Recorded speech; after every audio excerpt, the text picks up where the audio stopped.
Hello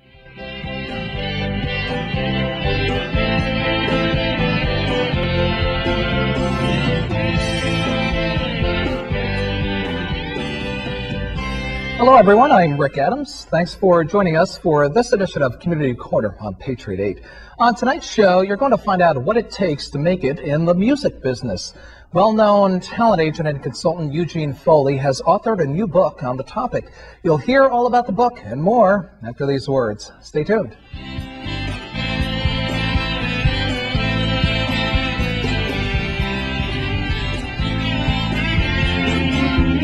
Welcome back to Community Corner, where my guest this evening is Eugene Foley. He is author of this book, Artist Development. And if you're in the music business or you want to be in the music business, this is a guy you need to listen to. Hey, Gene. Hi, thanks for having me. Appreciate it. Thanks for coming on the show. And I know this is of interest to a lot of people because there are struggling musicians out there. And for that struggling musician looking to make it, what's the best bit of advice you can give that musician? I would say the key thing is to work on your songwriting, because that's the area that I see the most weaknesses in, where people bring product to the market that's just not ready, where the songwriting or the arrangements are weak or the recording process is not where it should be. I think that's important. And how can they get that guidance if they think they're up to snuff here with what they're doing, but obviously they can't be as objective as somebody else? I think a lot of times they could turn to a producer, a good producer who could take them under their wing and help them with arrangements and recording and all those creative and technical issues. There's industry consultants like myself who are brought in to help people and take them maybe from a 3 to a 9 or a 3 to a 10 where the talent is there. They just need a little help with polishing it up a little bit. Yeah, you've dealt with a lot of big-name people. Who are some of the people you've dealt with? Well, in the practice part of it, most of the bands we deal with are up-and-comers who need the development and the polishing and the advice.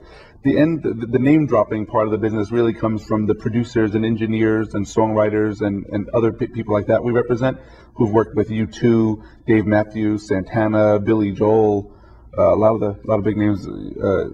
Probably about 50 or 60 major household name entertainers we've contributed to in one way or another. I'll tell you what, it helps to name drop sometimes, especially in the business that you're in, because that gives you, I guess, a little more credibility. Yes, exactly. And you had actually won a Grammy Award? Yeah, actually, since we've been in business since 1989, we've had 3 of our clients have won Grammy Awards, and just almost 40 gold and platinum records as well, between producers, engineers, songwriters, artists, different people we represent, so we've been fortunate. Anytime you're talking Grammy Award, that's really at the height of the music business. It's a big thrill, especially when you see a project that you started from just a paperwork phase, and a year or 2 later you see your client going up there to get a Grammy. It's an amazing moment. Yeah, and what are your credentials where you have all this expertise in the field? Well, I started out, since as an artist, actually, on the other side of the desk as a guitar player and a songwriter, and the more I got into it, I was really enthralled by the business end of it, and I thought I was kind of better suited for that. Well, I'm sure it helps also being a musician. You can kind of relate to the people you're helping. Right, exactly. You could talk their language and not just be like a suit and tie guy where they respect you on another level when you're a player. So I started in that end. I've worked everything. I worked at record labels. I've managed artists. I owned a recording studio in New York. Did a lot of different things. Even went back to law school and got a law degree.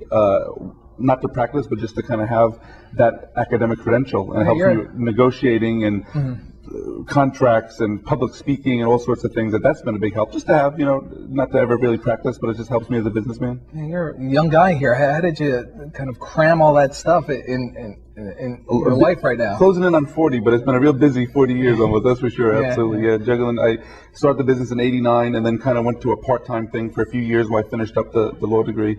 And then went back to full-time in '94 and been kind of doing it ever since. So we do a lot of, promotion, marketing, media buying, a lot of different services like that. Yeah, so that's all important stuff, and that's kind of stuff that's featured in your book. Right. What do you want to tell somebody who's maybe starting out in the music business in terms of getting recognition, getting the name out? What are some of the best things that new musician can do, so somebody entering the music field? I think the timing was perfect for this book because the business model of the music industry has dramatically changed in the last few years. It used to be where an artist would just do a 3 or 4 song demo, their manager, agent, attorney would shop it around, they would do a showcase, and if someone wanted to sign it, it would be a deal. Right. Now it's really changed the last few years where the labels expect the artist to do all those things, where you put a team together of your own lawyer and manager and promoter and publicist and all this, and you go out and make product, bring it to market. And if you're successful in radio promotion and PR and touring and selling, then they kind of ride in on the white horse and take it to the next level. Oh, okay. So initially it's all up to the band members to have everything in place, and if there's something there that people at the next level is like, like what they see, then they'll just sign on with that band. Exactly. Then they just kind of put their, their big power and money and clout and just take it national, what you maybe have done regionally. And that's what they wear. This is the new rules, but no one's telling bands how to do this.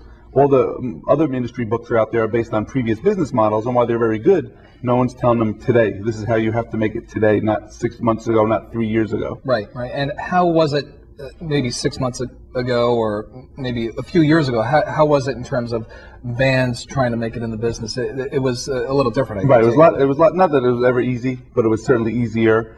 If you had a great demo, a good live show, sold a few records, had somewhat of a little bit of a local or regional buzz, that might have been enough to get the interest of a major label. Nowadays, you have to sell thousands of records on your own. You have to have, at least a couple hundred college radio stations on board. A lot of self-marketing. Yeah, exactly. They want you to take the chance. And if you could prove that the media and the consumer are embracing your record, then they'll take the chance with you. If you can't prove that, then they don't want to take the risk.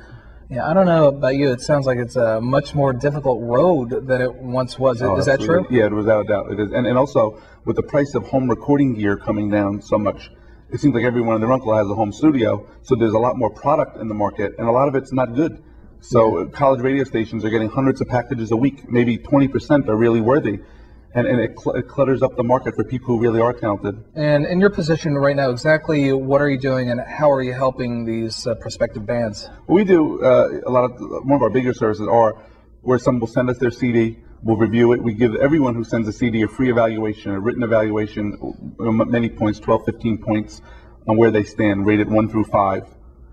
Giving them some advice and pointers on lyrics and arrangement and song structure, music composing, so everything. Possible their press kit, their bio, their photography, all the things that are important. Then they see where they stack up. If they're not getting 4.5s and 5s on the categories, then they realize they need to do some work. And you're the one that's judging these? Exactly, yeah, we do it. And we see so many, we do 400 to 500 a month. Yeah, so you must be very critical, and sometimes it's so difficult to accept criticism, but hey, that's the nature of the business. Right, exactly. I would say probably 95% of the people appreciate the honesty and the advice, and just be glad that someone just didn't take their money even if they didn't believe in them. Where there's other companies where if you have a pulse on a CD, they're going to take your $5,000 and we'll make you a star, kid, the old things, and we don't do that. If it's ready to go to market, we could bring it to market. If it's not, we could advise them on how to get it where it has to be. All right, Gene, we do need to take a break, and here's Gene Foley. He is author of this book, Artist Development, and he certainly has a pulse on the music business, and we'll hear more about the book and more about the music business after these words. Stay tuned.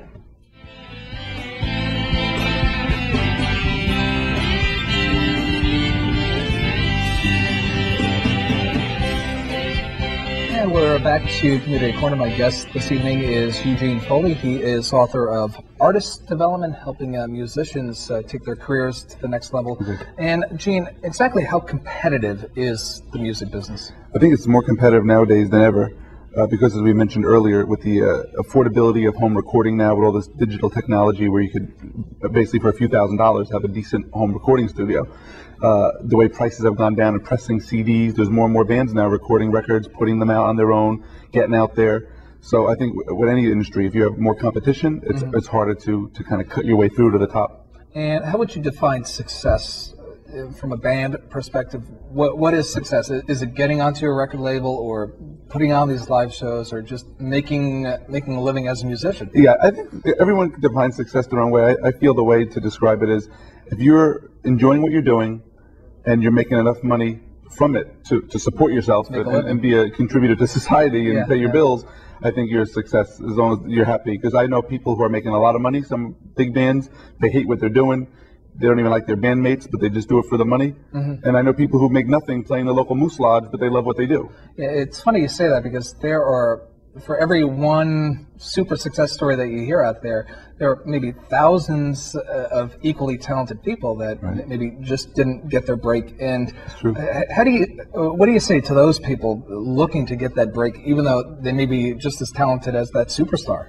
You know, I see that a lot of people who they'll send you a demo and they're maybe a little beyond the age of what record companies are willing to sign, because it is a kind of fickle business like that with image and looks and age. And you hear someone who could sing their their head off, they're amazing, but maybe they're pushing 40, and we joke and say, God, I wish I'd met you 20 years ago or something. Maybe we could have done more, because the business is so closed to certain stereotypes and ages and things. Yeah, but isn't there a market for those people? If let's say one label says, you're too old, you should have talked to me 20 years ago, but isn't there still a market? Depends on the genre. I think like jazz, classical, some of the ethnic music things, age isn't as important, blues, but if you want to be competing with Britney Spears or the Green Day or something, then a lot of times age and image, it is a big part of the equation. If people admit it or not, it is a fact, though. Right. Well, I guess it all depends on who you're trying to gear your music towards. That's a big part of it. Sure. And take us inside your book, Artist Development. Right. What can musicians and just people in general find in your book? I think it really covers a lot of the stuff you really need to get the project off the ground and running.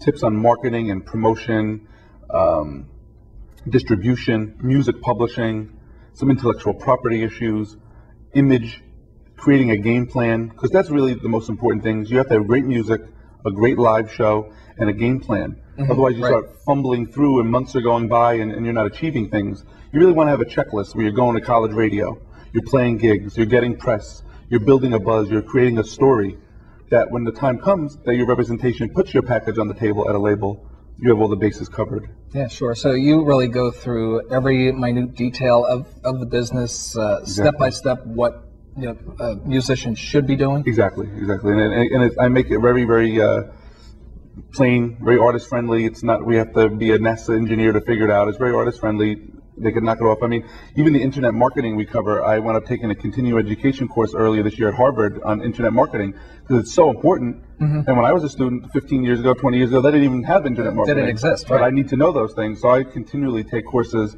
Last year we did stuff at Cornell, this year Harvard. It's just important to stay on the cusp of what you're doing and learn all you can, so I could give that to the clients. Right, and you are on tour with this book, visiting different bookstores. We've done 14 states so far already.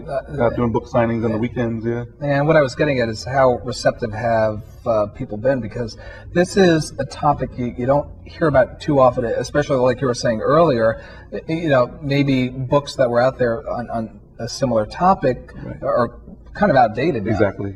And so how receptive have your audiences been? It's been going really well. Both before I come into a city to do one, I'll contact a local newspaper to get a write-up. So between the writers and just the consumers who are at the things. You're a true PR guy. I'm trying. I do it for other people. I got to do it for me. Right? So, I don't want to roll into town without. I've also been contacting like local colleges and high school music department before I get to town. Because when I do the book signings, I turn it into a bit of like a 30 or 40 minute free seminar as well. So I cover some of the topics in the book. Yeah, so you can come down. If you buy the book, that's great. If not, at the minimum, at least if you can learn a few tips and bring it home if you're hoping for a music career. And people are embracing the record because it's telling them in easy layman terms. If you want to make it today, this is what you have to do. It's a cutthroat business.